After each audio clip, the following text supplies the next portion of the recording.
Hi guys, I was just sitting down to do a page in my pocket page notebook with this photo and I hadn't really decided what I was going to do, but I think I want to use this stamp set here, which is Snarkily Yours Volume 3.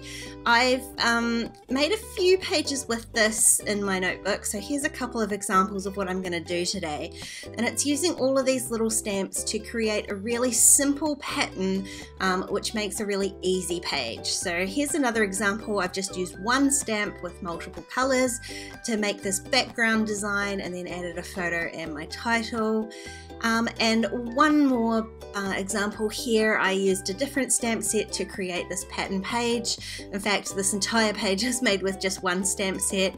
I created a few different patterns on there. So I want to do something similar today, and I'm going to use this stamp set here and this photo and create something similar and show you how easy it is to create a pattern like that for your traveler's notebook. But to be fair, you could use this technique on a scrapbook layout or even in your project life as well. I'm going to do this pattern today in black and white, but as you've seen, it looks just as effective in multiple colors as well. And the first thing you need to do is pull off a whole pile of stamps. So I am just going through all of these little phrase stamps here, picking out ones that are relevant to my photo. Now the next thing to do is to just lay them out. The easiest way to do this, I find, is just on a piece of scrap paper. I want to try to lay them out so that I'm making a solid shape, I guess. You want something that's going to not have jaggedy edges. I'm not explaining myself very well, but I want to try and make the edges of the grouping of stamps as even as possible. So you can see I've lined up basically 4 rows of stamps, and then I'm going to transfer those to my block. The easiest way to do that is just to stamp the block straight down on top, and then go ahead and straighten up any of the stamps that aren't straight onto your block. So this part can be a little bit fiddly to get it right, but once you get it right, you'll see how quickly you can create a piece of pattern paper with it.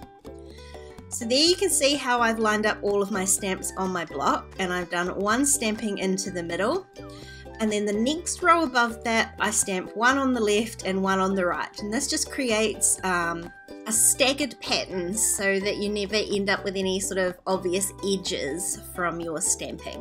So that you can see, this is why it's important to try and make the edges of your stamps on the block end in a straight line, so that when you stamp the next one next to it, there's no obvious gaps. So all of the time that it took to arrange the stamps on the block is well and truly made up in the fact that you can basically stamp your whole traveler's notebook paper in like 10 stamps or less, depending on how many stamps you've used, of course. But it's just such an easy way to create a pattern like this. And there you go, I'm all done. So now I have a really cute black and white pattern to go with my photo. Because I'm using my pocket page notebook, I'm just going to slip that straight in, and then I can work on the right hand page there. Because I stamped my pattern in black and white and my photo's black and white, I decided to just go for a monochromatic theme. So I am picking this black and white pattern 6x8 paper that was in the kit, and just trimming that down to fit onto my traveler's notebook page. Now, because 8 inches isn't quite the height of the actual notebook, I've trimmed it just slightly narrower as well, so there's a little white border around the edge. In the die cut pack was this really cute little details card, and I'm going to use that to do my journaling, but I'm going to glue that down so that it's underneath my photo, and I'm going to attach my photo using a piece of washi tape rather than gluing that down. So the photo will act as a little flap that will hide my journaling underneath.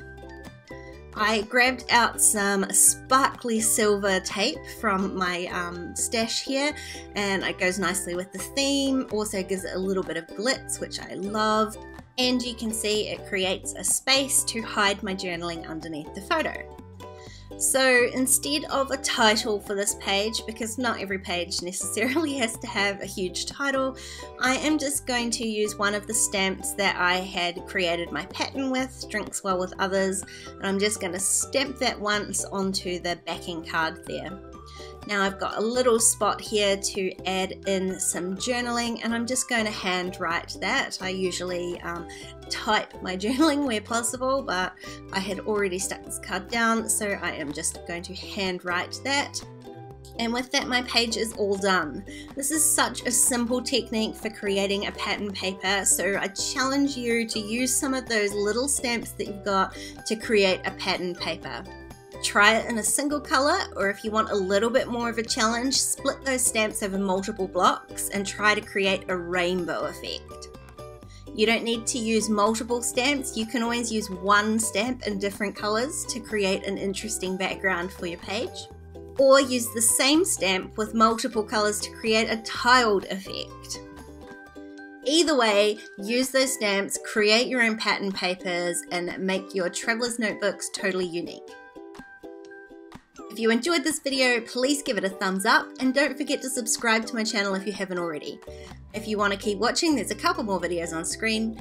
Otherwise, I'll see you next time. Bye!